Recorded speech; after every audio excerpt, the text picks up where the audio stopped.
Então vamos lá, pessoal, vamos falar um pouco mais sobre direitos do consumidor hoje. Em uma hora nós vamos falar hoje sobre um tema que é dos mais relevantes, e ele é um tema introdutório também, né? Então eu pretendo com esse nosso bate-papo de agora conseguir tratar com vocês tanto sobre tanto para pessoas que ainda não tiveram contato com essa disciplina, como para pessoas que já tiveram, né, já fizeram a disciplina de Direito do Consumidor, mas estão aqui interessados em revisar, relembrar alguns conceitos, né, e tentar é, é, aprofundar um pouco mais também, né? E como eu disse, especialmente focados estamos aqui nas questões, nos temas mais importantes que aparecem na prova do AB. Às vezes, nas questões objetivas, né, direito do consumidor normalmente ganha duas ou três questões específicas, né,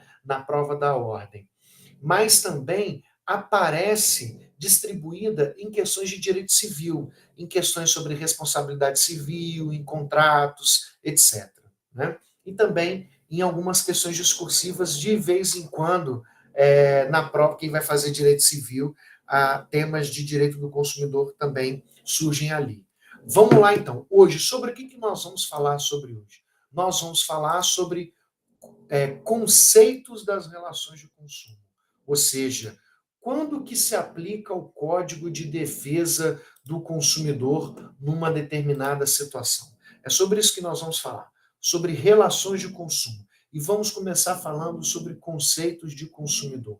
Por que isso aqui é importante? Olha só, uma coisa muito pertinente sobre o tema direitos do consumidor ou também sobre o Código de Defesa do Consumidor. A gente tem que entender que os direitos do consumidor, eles surgiram em razão de um fracasso, uma limitação, né, do direito civil em conseguir resolver todos os problemas de contratos, de responsabilidade civil, de práticas de mercado, quando se envolve uma pessoa, especialmente um indivíduo, né, como consumidora, destinatária final de bens de consumo, ou seja, de produtos e serviços, e do outro lado da relação, normalmente uma grande empresa, que nós chamamos de fornecedores de produtos e serviços. Por que o Código Civil fracassou nisso? Porque, olha só, o nosso Código Civil, na verdade,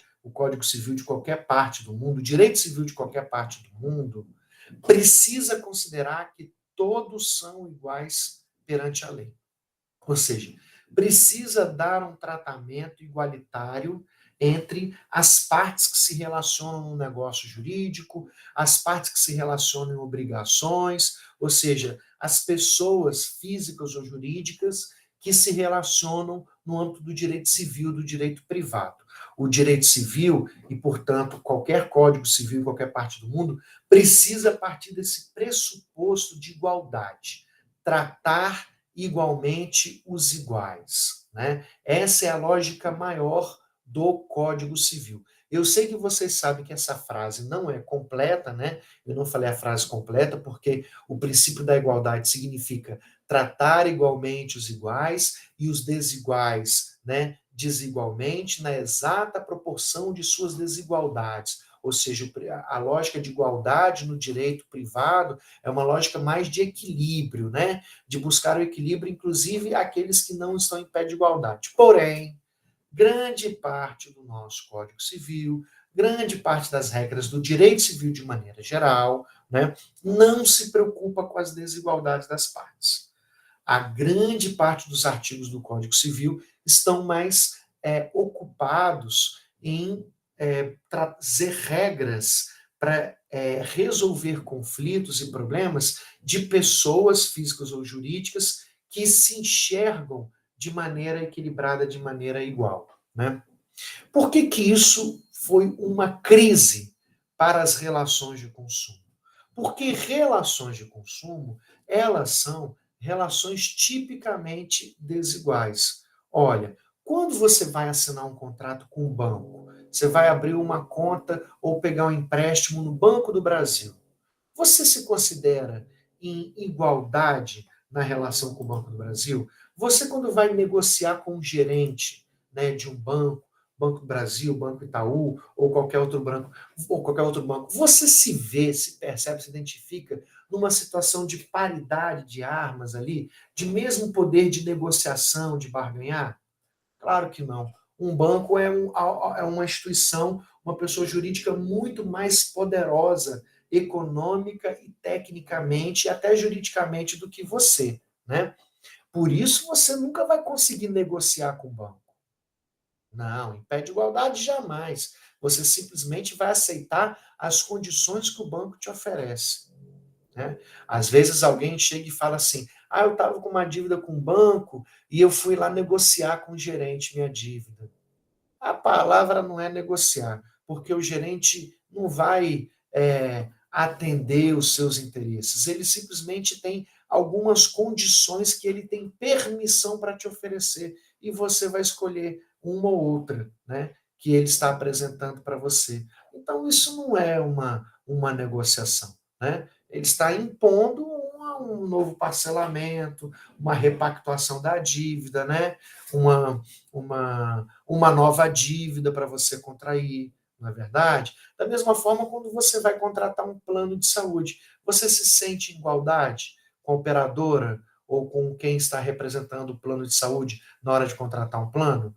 Não deveria. Se você se sente em igualdade, você está sendo uma pessoa muito ingênua, né? Porque você não vai conseguir discutir nenhuma das cláusulas e nenhuma das condições, né? O plano de saúde vai simplesmente te oferecer diferentes produtos que ele tem, né, diferentes tipos de contratos que ele tem, em diferentes preços, e você vai escolher aquele que cabe no seu bolso. É simples assim, né?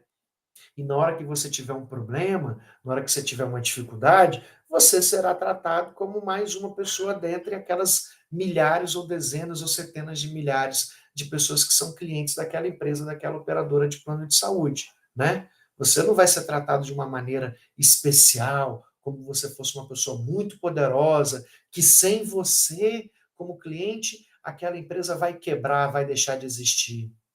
Obviamente que não, né? Então é por óbvio que nas relações de consumo, quando nós estamos individualmente contratando produtos e serviços para nós, nós estaremos sempre em situação de desequilíbrio, sempre em situação de desvantagem, né? Sempre situação de desequilíbrio, sempre situação de desvantagem. Nós chamamos isso no direito do consumidor de vulnerabilidade. A pessoa, numa relação de consumo, ela sempre, como é uma regra absoluta do Código de Defesa do Consumidor, estará sempre numa posição de desequilíbrio, de desvantagem, assim chamada pelo CDC de numa posição de vulnerabilidade. Como eu disse, essa é uma regra absoluta. Ela não se relativiza. Ou seja, não existe pessoa em relação de consumo que, enquanto consumidora, não está numa posição de vulnerabilidade, ou seja, não está numa posição de desequilíbrio. Se alguém se sente assim, se alguém se identifica numa relação de consumo, numa posição de igualdade, de equilíbrio com a parte contrária, né, com a parte fornecedora do produto e serviço, que está vendendo ou que está entregando o produto, que está fornecendo, né, ou prestando um serviço, é provavelmente essa pessoa que se sente numa situação de equilíbrio e de igualdade, ela não está numa relação de consumo. Isso não poderia ser chamada de relação de consumo, né? Então, por que a importância de entendermos se determinada situação é uma relação de consumo e se determinada pessoa está enquadrada na figura jurídica de consumidora? A importância de saber diferenciar e saber identificar isso é que o Código de Defesa do Consumidor, ele surgiu, como nós vamos ver aqui, em algumas situações, surgiu para dar mais direitos, mais proteção a uma das partes da relação jurídica, que é a parte consumidora, né? Então, o Código de Defesa do Consumidor, ele dá um tratamento mais protetivo, mais privilegiado a uma das partes da relação de consumo, que é a parte consumidora. Garante uma série de direitos para a parte consumidora, a pessoa consumidora, que o Código Civil não dá para a parte contratante, para a vítima de um dano, né? Porque o Código Civil vai tratar aquelas partes ali relacionadas no caso, em que se aplica o Código Civil, direitos e deveres de igualdade. O CDC não. Ele dá apenas direitos para uma parte, que é a consumidora. E para a parte fornecedora, o Código de Defesa do Consumidor não traz direitos, traz apenas deveres. Isso é ruim, pessoal? Isso desequilibra demais a relação, traz um superpoder para o consumidor e traz um problema para os negócios, para os empresários, para os fornecedores? Lógico que não. Vocês jamais deveriam cair nessa conversa fiada de advogados e advogadas de grandes empresas. Ai, que o Código de Defesa do Consumidor, ele estimula o calote, ele faz aumentar muito, facilita demais as pessoas. Por isso que a gente tem muita ação judicial de consumidores contra empresas. Isso é falácia, isso é balela. Sabe por quê? Porque o Código de Defesa do Consumidor ele se aplica em conjunto ao Código Civil. Então, o Código Civil traz os direitos dos empresários, traz os direitos dos fornecedores. Todos os direitos da empresa que presta serviço e fornece produtos estão garantidos no Código Civil. Acontece que o Código de Defesa do Consumidor ele veio para somar. Ele é um plus. Ele é um plus de direitos para uma das partes. E por que ele traz mais direitos para uma das partes? Que é a parte consumidora, a parte contratante de um produto ou serviço como destinatária final. Porque essa parte consumidora está sempre em desequilíbrio, sempre em desvantagem. Uma forma, muito bem, Fernando, uma forma que o direito buscou equilibrar essa balança é trazendo mais direitos para uma das partes para poder alcançar esse equilíbrio. Eu vou até fazer essa, aproveitando aqui que o Fernando deu essa contribuição excelente, falando de equilíbrio de balança, e vou trazer para vocês aqui uma imagem da balança, traduzindo uma relação de consumo. O que você identifica, Fernando, nessa balança? O que essa balança tem aqui que te chama a atenção? Eu não sei se vocês perceberam, mas eu botei uma balança em que o fornecedor está mais pesado, né? O fornecedor tem um peso maior aqui nessa balança. Por quê? Porque eu estou falando não dos direitos dos consumidores, eu estou falando de uma relação de consumo. E numa relação de consumo, é uma relação que tem a parte que fornece um produto ou um serviço e a parte que consome, né, um produto ou um serviço. Então, essa parte fornecedora, ela é mais pesada, olha. A balança está desequilibrada. Desequilibrada em favor, dando mais peso para o fornecedor. Toda relação de consumo é assim, não tem jeito. Isso é uma característica da economia. Isso é uma característica da sociedade de consumo, que nós vimos um pouquinho disso na aula passada. Toda balança de uma relação de consumo, ela será sempre, sempre desequilibrada. Você nunca estará numa situação de equilíbrio quando você estiver se relacionando com um banco, com um plano de saúde, com uma empresa de telefonia, com um fabricante de um eletroeletrônico, né, com um fornecedor de aplicativo, né, da internet. Você nunca estará uma grande vendedora online. Você nunca estará numa posição de equilíbrio com essa empresa. Pode ser uma grande ou uma pequena empresa, mas você nunca estará em equilíbrio disso. Então, a gente precisa entender o conceito de consumidor e de fornecedor. É isso que nós vamos ver nessa aula de hoje. Como que a gente, nessa live de hoje, como a gente identifica, né, que uma pessoa ela não é uma mera contratante de um serviço, de um produto, uma mera compradora sobre a qual se aplicam as regras do Código Civil e é, na verdade, uma pessoa considerada consumidora aos olhos da lei. O Código de Defesa do Consumidor traz o conceito de consumidor, né? Que é a pessoa vulnerável, como eu disse, que está em desvantagem. Né? Olha, o Código de Defesa do Consumidor, que eu vou transmitir aqui na tela, logo no primeiro artigo, olha aqui, logo no quarto, artigo 4º, desculpa, né? O Código de Defesa do Consumidor, que é uma lei 8.078 de 1990, fez aniversário 34 anos nessa semana passada, né, no 11 de setembro. O Código de Defesa do Consumidor, ele, no artigo 4º, quando vai falar das políticas, né, das relações de consumo, no seu primeiro inciso vai estabelecer o reconhecimento da vulnerabilidade do consumidor no mercado de consumo. Olha aí, o princípio primeiro das relações de consumo é o reconhecimento que toda pessoa, enquanto consumidora, ela é vulnerável nas relações de consumo. Corta para cá, para a nossa balança, para o nosso desenho. Olha aí, o consumidor está em desvantagem e, por isso, está numa situação de vulnerabilidade. Qual que é o conceito, então, de consumidor? Vulnerabilidade é um princípio, né? E qual que é o conceito de consumidor? Está no artigo 2º do CDC. Olha aí, o artigo 2º do CDC que estabelece que consumidor é toda pessoa, física ou jurídica, que adquire ou que utiliza um produto ou um serviço como destinatário final.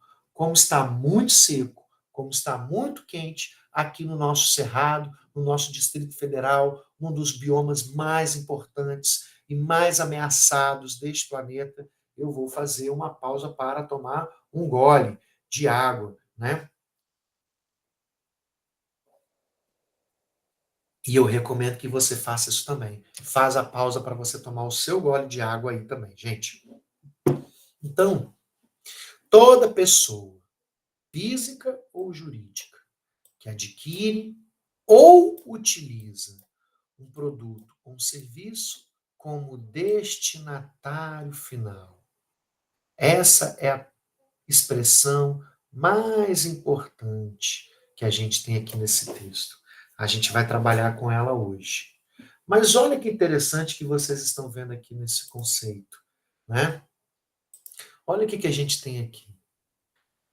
No Brasil, uma pessoa, para ser tratada como consumidora, ela pode ser tanto um indivíduo, né? Seres humanos, pessoas físicas, como todos nós aqui que somos, ou pode ser uma pessoa jurídica. John Kennedy, no dia 15 de março de 1962, foi o primeiro presidente de um país a reconhecer que vivemos em uma sociedade de consumo. E que consumidores são todas as pessoas que dependem de produtos e serviços para sobreviver no mundo moderno, né? Para ter atendido às suas necessidades mais básicas. E, portanto, estão em desvantagem em relação a quem fornece, quem fabrica, quem vende, quem distribui produtos e quem fornece serviços. E, portanto, precisava de direitos especiais. Foi no dia 15 de março de 1962 que o ex-presidente norte-americano John Kennedy, né, depois foi assassinado, não conseguiu assinar a Declaração de Direitos Civis, que Martin Luther King tanto, né, protestava e reivindicava, mas ele, ainda em vida, reconheceu a necessidade de se criar direitos para consumidores. E ele enviou um projeto de lei para o Congresso Nacional dos Estados Unidos, uma proposta de projeto de lei de direitos dos consumidores, nesse mesmo dia 15 de março de 1962. E ele fez um discurso importante. Ele disse nesse discurso: somos todos consumidores. Consumidores somos todos nós. Então, todos nós, seres humanos, nessa sociedade de consumo, falávamos disso na aula passada, na live da terça-feira passada, devemos nos identificar e ser reconhecidos como pessoas consumidoras, né? Por isso que o Dia Internacional do Consumidor é o dia 15 de março. Então, não tem o Dia do Consumidor, que as empresas fazem promoções agora. No Dia do Consumidor, tipo uma Black Friday que fazem, né? Em março, na Semana do Consumidor, é em razão desse discurso do John Kennedy, que as grandes empresas de comércio online, varejistas online, estão até deturpando, né? Não dizendo que, na verdade, é um dia de direitos, não um dia de consumir de maneira irracional e inconsciente. é um dia de falar sobre nossos direitos, né? Numa sociedade em que a gente depende tanto de serviços e produtos para poder ter uma vida digna, né? Acesso a produtos e serviços básicos, essenciais, né? Para poder ter uma vida digna em sociedade moderna. Bom, então todas as pessoas físicas que adquirem ou que utilizam produtos e serviços para seu uso pessoal como destinatário final são consumidoras. Então, todos aqui, todos nós somos consumidores, né?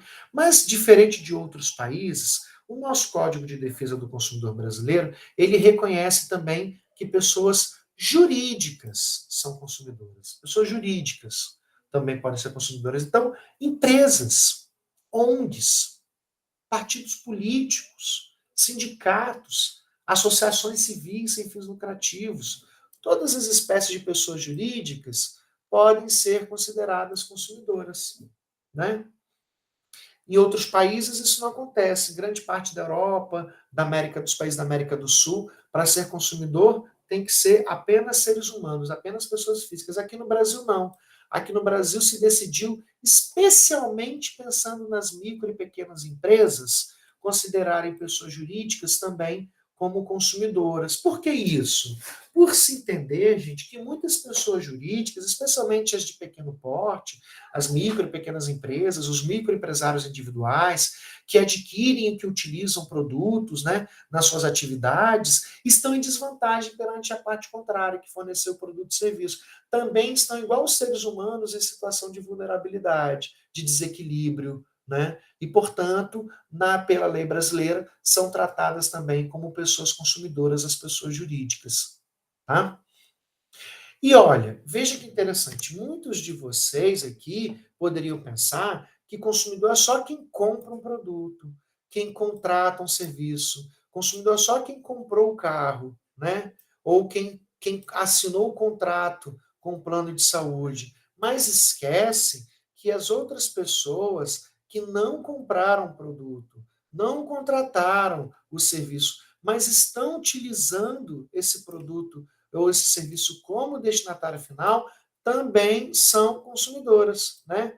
Consumidor ou consumidora é toda pessoa que adquire ou utiliza um produto ou serviço como destinatário final. Veja, eu tenho pessoas que não adquiriram, né, um produto, mas que apenas estão utilizando aquele produto ou serviço como destinatário final. Poxa, quantos exemplos eu tenho sobre isso? Toda vez que eu compro um presente e dou para você esse presente, você está utilizando como destinatário final esse produto que eu comprei para você, então você é consumidora. Ou então, eu tenho um plano de saúde que eu assinei, um plano de saúde, né, que eu sou o titular, assim chamada titular, quem assinou, quem contratou o plano de saúde. Mas a minha esposa e meus 2 filhos são dependentes meus nesse plano de saúde, configuram lá como beneficiários. A minha esposa nunca assinou nenhum contrato com a operadora de plano de saúde. Nunca assinou, né? E no nosso combinado, ela nem paga, sou eu que pago, do meu salário, o plano de saúde, né? Que ela é beneficiária, ela e meus filhos. Ela não é consumidora porque ela não contratou, meus filhos não são consumidores porque eles não contrataram, né? Eles não pagam pelo serviço? Claro que são. Por quê? Porque eles utilizam o serviço como destinatário final, né? Ora, nessa mesma madrugada, minha filha menor passou mal, está com uma virose, né? E agora acabei de descobrir que ela passou para mim. Estou aqui, ruim que estou para chuchu aqui, bebendo uma águazinha aqui, cheia é, de sais, minerais, etc., para me reidratar. Olha, eu vou tomar mais um gole, está muito seco, eu estou desidratado. E a minha esposa, né, foi ao hospital com ela nessa madrugada, eu fiquei com o meu filho maior aqui em casa, e eu nem estava lá. E eu nem sou e eu sou contratante, o plano aparece lá em meu nome, sou eu que pago os boletos, mas a minha esposa foi lá tranquilamente com a minha filha e ela, a pequenininha, utilizou o serviço como destinatária final. Significa dizer que qualquer negativa de atendimento, qualquer tratamento errado, qualquer omissão por parte dos médicos, por parte do hospital, ou negativa de atendimento, de cobertura do serviço de urgência lá do hospital que a gente foi, para atendimento da minha filha, seria considerada uma violação ao direito dela, da minha filha, como consumidora desse serviço que ela é destinatária final, porque ela é uma pessoa que utiliza, uma pessoa física que utiliza o serviço como destinatária final. E, portanto, qualquer situação que ocorresse, eu não precisaria entrar em meu próprio nome com ação judicial para defender um direito, uma violação da minha filha. Não. Nós entraríamos com uma ação como sendo ela a titular, né?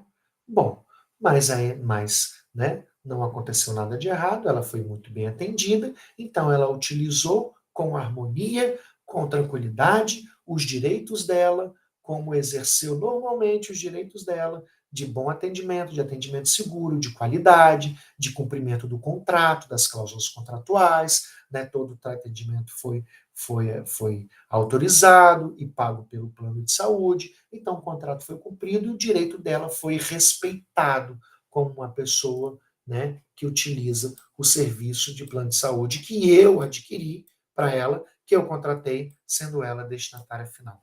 Vocês entenderam? Vocês estão entendendo esse conceito aqui de consumidor e consumidora destinatária final? Fernando, meu amigo, confirmou que está entendendo. Será que Goianésio também entendeu, Fernando? E Cleonice? E Cileide? Será que entendeu? E minha amiga Andréia? Faz tempo que eu não vejo ela, Andréia. Ah, semestre passado eu vi ela pelos corredores. Eu vi a Andréia, conversamos, não foi, Andréia? Né? Conversamos, ela falava sobre o professor Kleber, que ela gosta também muito das aulas do professor Kleber, né, Andréia? Sim, a Andréia vai ser tributarista, se não me engano, não é isso, Andréia? Muito bem. Não sei se está tendo live de direito tributário. Muito bem, André, muito bom. Então tá bom. Todo mundo aqui entendeu, André também, Sabrina, espero que tenha entendido, e Mariana, que chegou cedo. Mariana também foi uma das primeiras a chegar aqui na nossa live. Obrigado pela presença. Que bom que está todo mundo entendendo aqui. Vitor Hugo também, grande Vitor Hugo, Vitor Lourenço, Renata também está aqui com a gente. Bacana. E Ângela também. E Ana Carolina. Massa. Que bom que vocês vieram aqui na nossa live. Beleza? Bom. Ô, gente, vocês acham esse conceito fácil? Vocês acham fácil isso aqui de entender? Vocês acham fácil? Professor, posso fazer um questionamento? Eu ia Por escrever, mas favor, Fernando, faz, fica à vontade. assim, é Escutamos. justamente sobre esse conceito. Assim, eu acho que essa expressão, no caso de pessoa jurídica, essa questão de destinatário final, ela deva sofrer uma restrição no código, porque senão vai entrar em choque com outras definições do próprio processo tributário, né? Essa questão de destinatário final, ela tem uma outra visão, né? Ou eu estou enganado? Você está certíssimo, Fernando.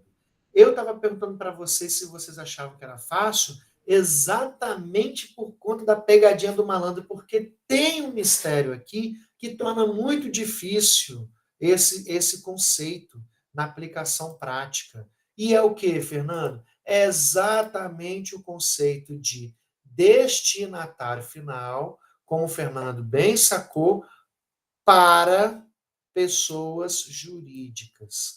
Esse conceito de pessoa jurídica destinatário final, Fernando, fez criar uma confusão na nossa jurisprudência.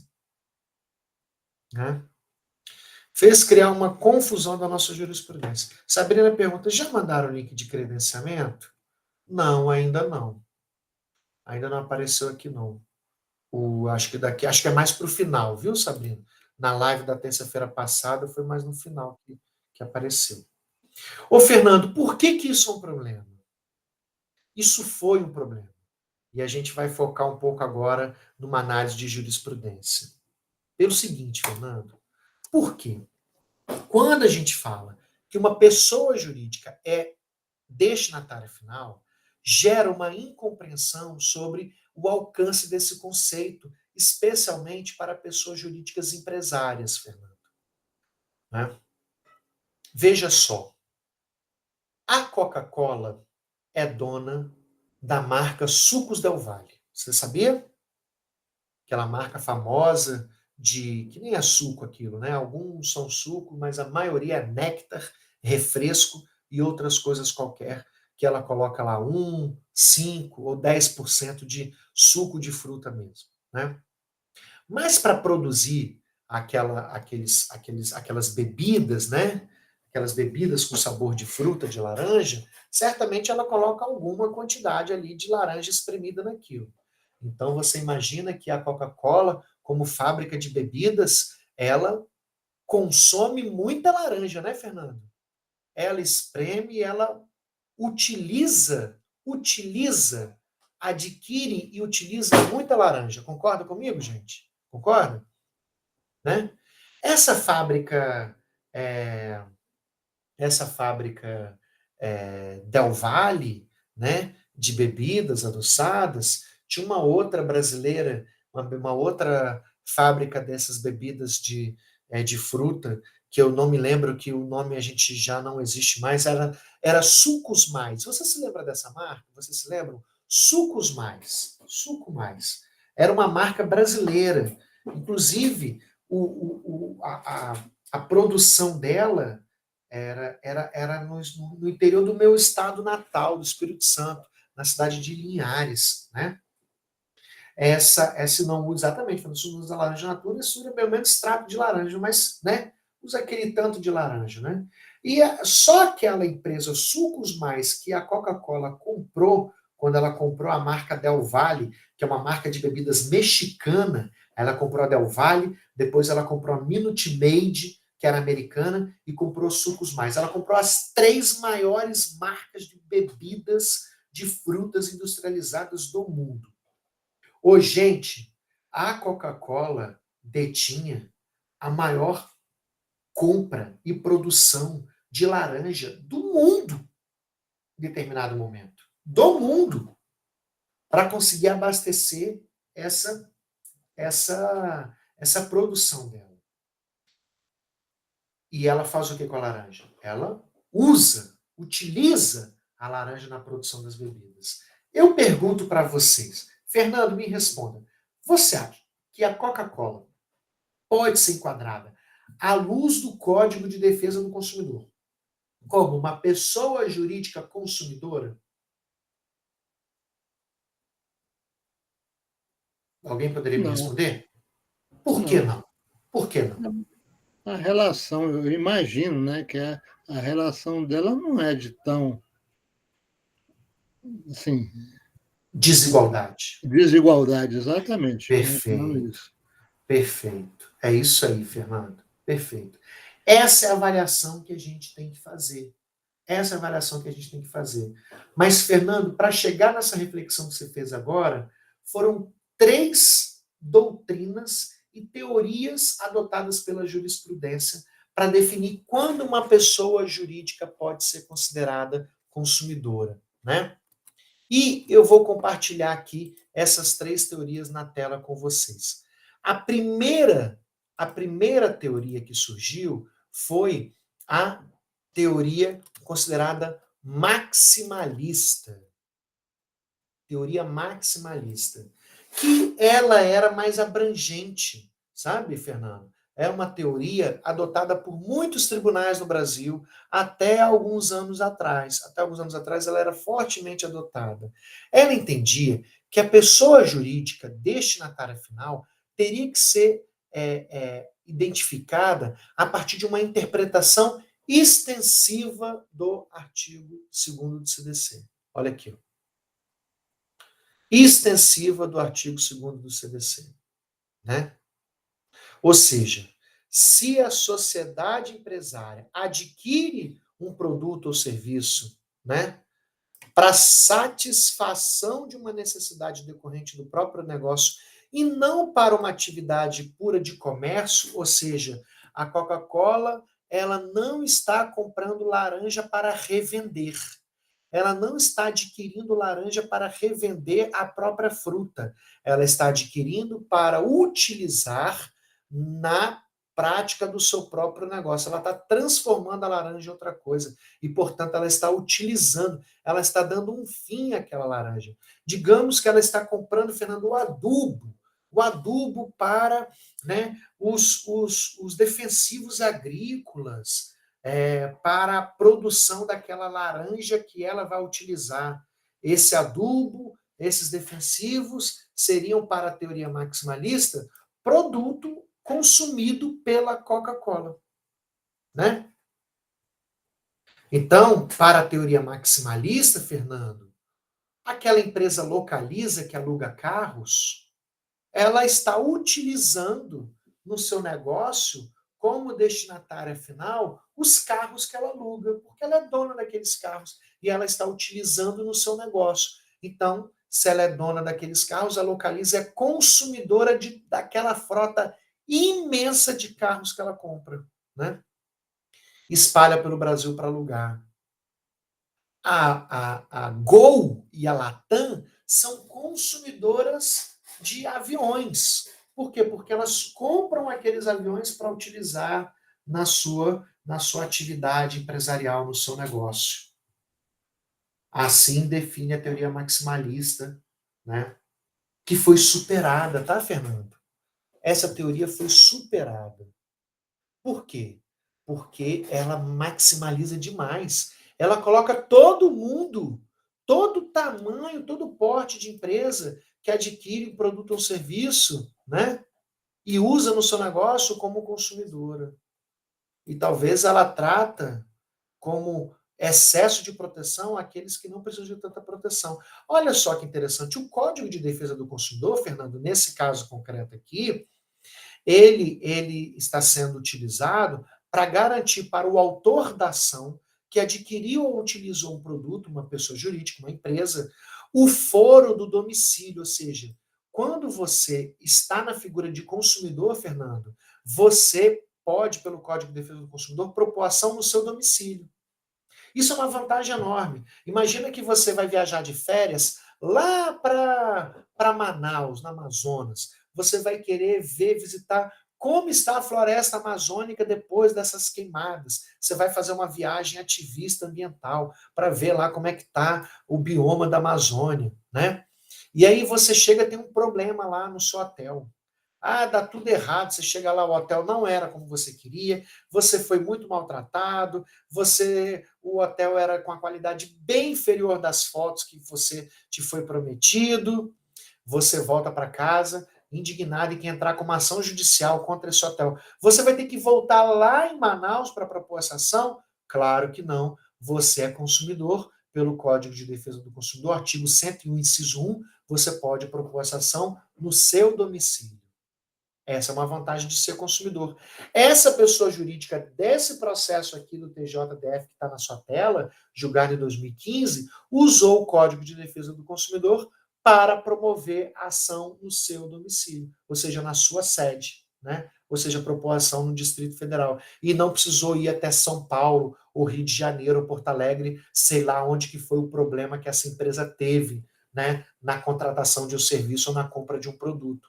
E aqui foi adotada a teoria maximalista, né? Eu acho que Fernando não se filia, igual a Anésio, pelo que ele comentou aqui, não se filiam, né, nessa teoria maximalista. O conceito de insumo, né, ele é utilizado, ele não é adotado, ele não é levado em consideração, Fernando, né? Ele não é levado em consideração.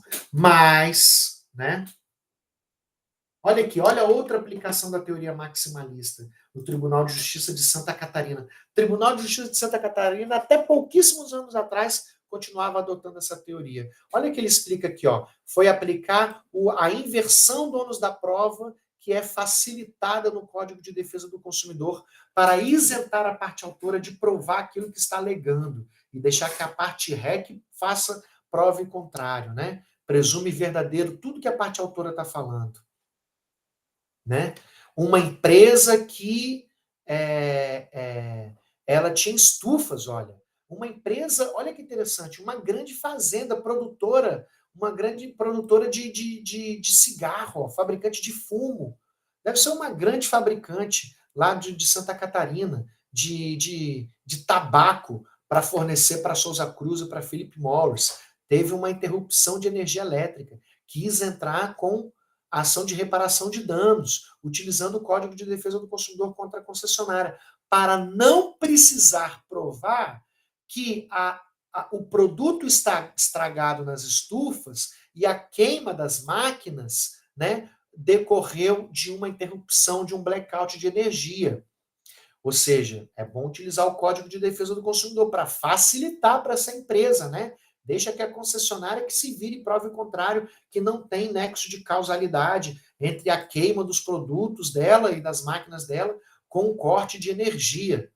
Mas o Tribunal de Justiça de Santa Catarina, então, utilizou a teoria maximalista para dizer que pouco importa qual uso será empregado ao bem.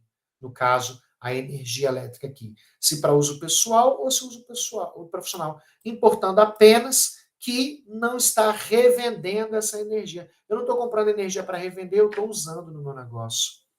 Então, para a teoria maximalista, Fernando, não importa esse conceito de insumo, se era ou não era insumo para a produção. Diferente, Fernando, da teoria finalista. Essa teoria finalista, ou também chamada de teoria minimalista, aí não, Fernando, aí não, Goianésio, aí não, Sabrina.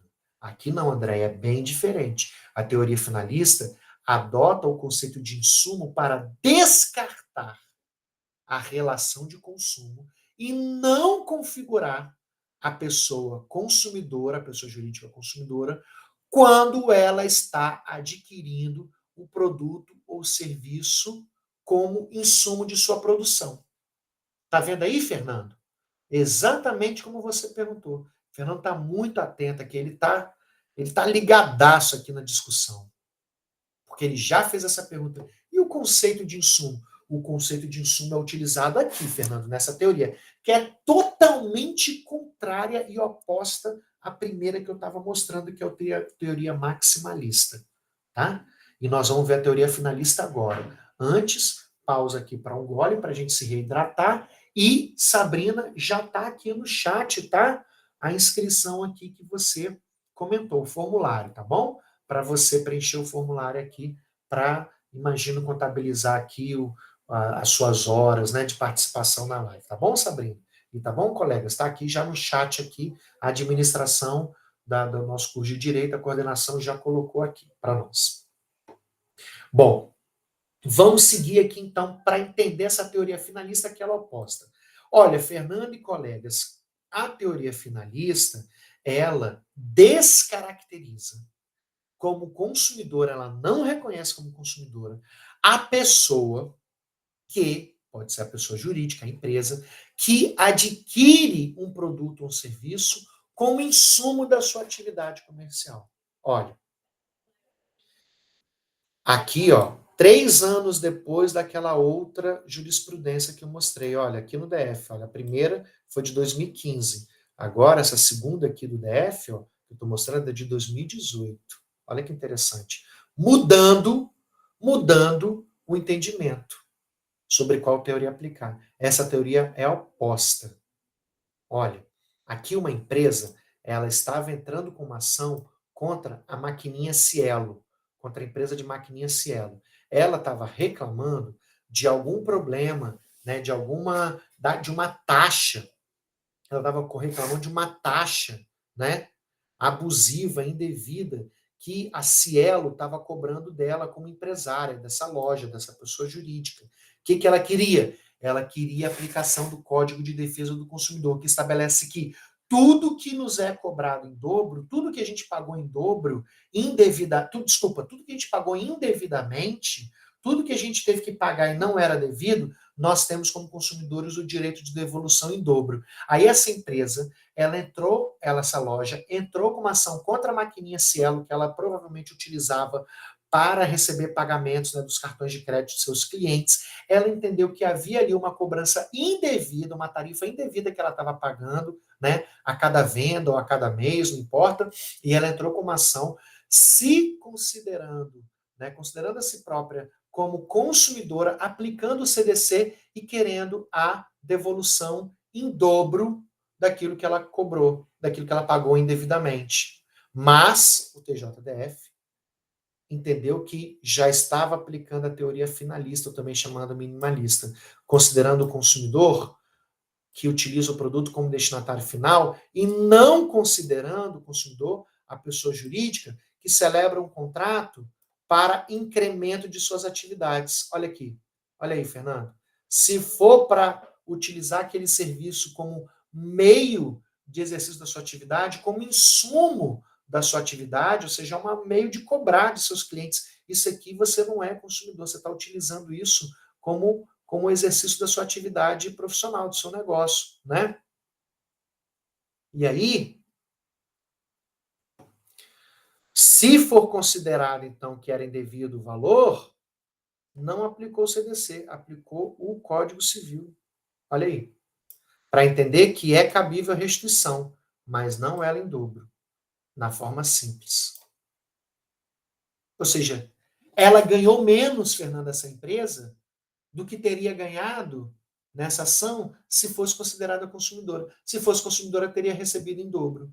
Mas como não foi considerada consumidora, recebeu apenas conforme o Código Civil, na forma simples.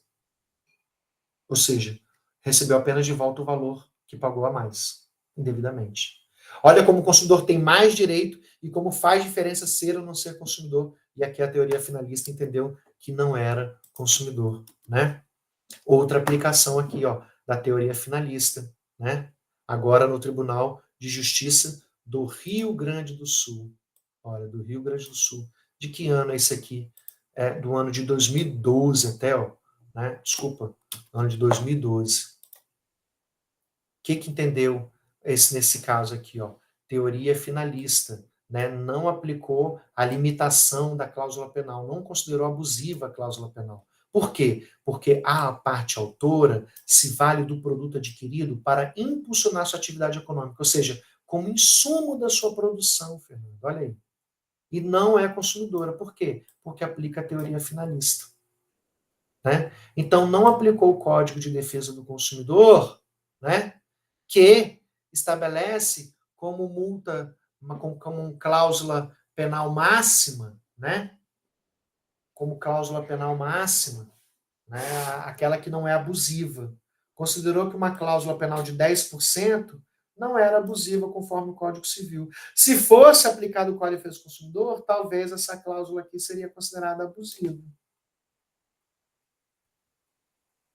Né? O Código de Defesa do Consumidor, Fernando, estabelece que a cláusula penal não pode ser superior a 2% de multa. A multa por atraso não pode ser superior a 2%. Os juros pode ser alto, mas a multa não pode ser superior a 2%.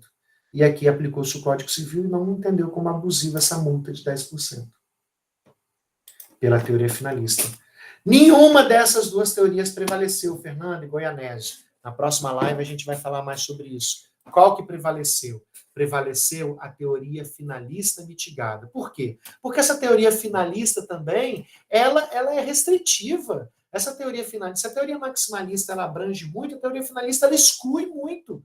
Micro e pequenas empresas nunca seriam consideradas consumidoras quando adquirem máquinas para utilizar na sua produção, né? Melhor essa teoria finalista. A teoria finalista é a teoria mais adotada, gente, tá? Olha aí, ó, em 2019, o Tribunal de Justiça do DF adotando a teoria finalista mitigada ou minimalista mitigada. É a teoria adotada pelo STJ, que entende o seguinte, que realmente a teoria finalista, aquela que considera que quem adquire um produto como insumo da sua atividade, não deveria ser considerado consumidor, né?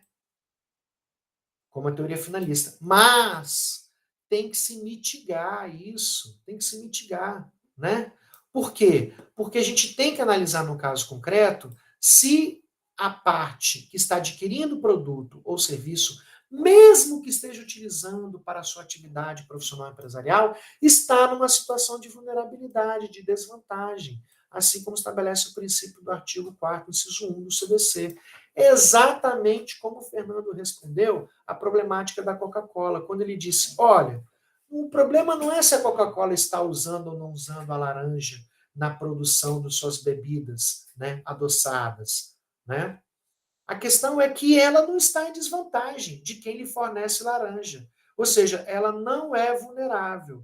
Este é o pensamento.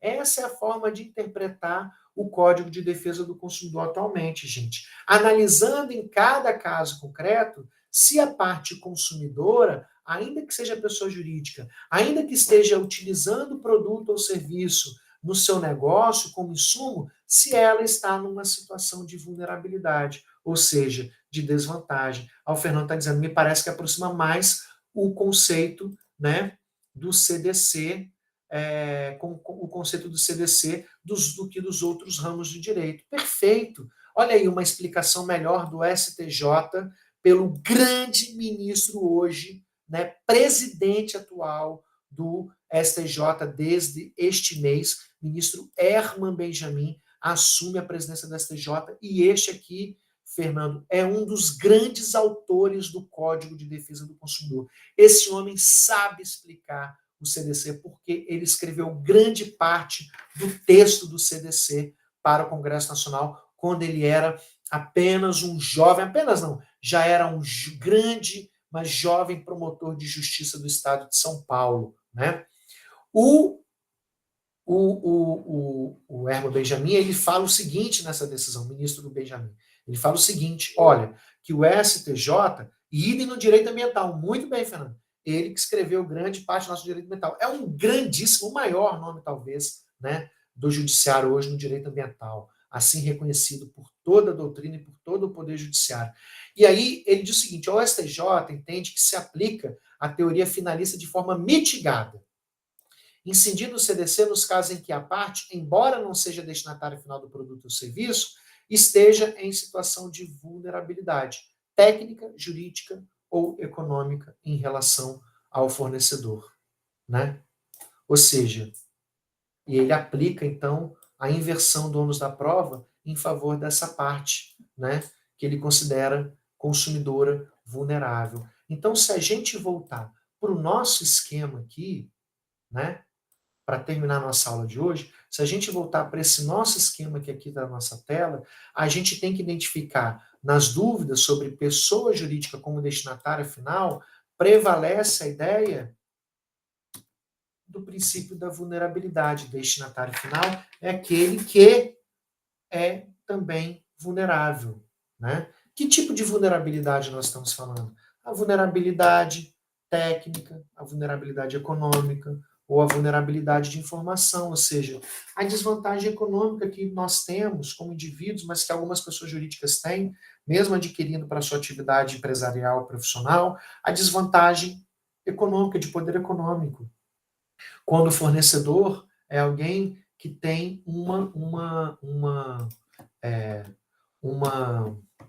relação, né, de poder econômico muito maior, de peso econômico muito maior do que quem está adquirindo o produto, né, utilizando o produto como destinatário final, ou uma falta de conhecimento técnico, olha, uma vulnerabilidade técnica, né, ou seja, aquela que está adquirindo, utilizando o produto, não é profissional, não entende daquela área, ou tem menos informações, bem menos informações do que a outra parte. E, de qualquer maneira, são várias formas de entender a vulnerabilidade, tá?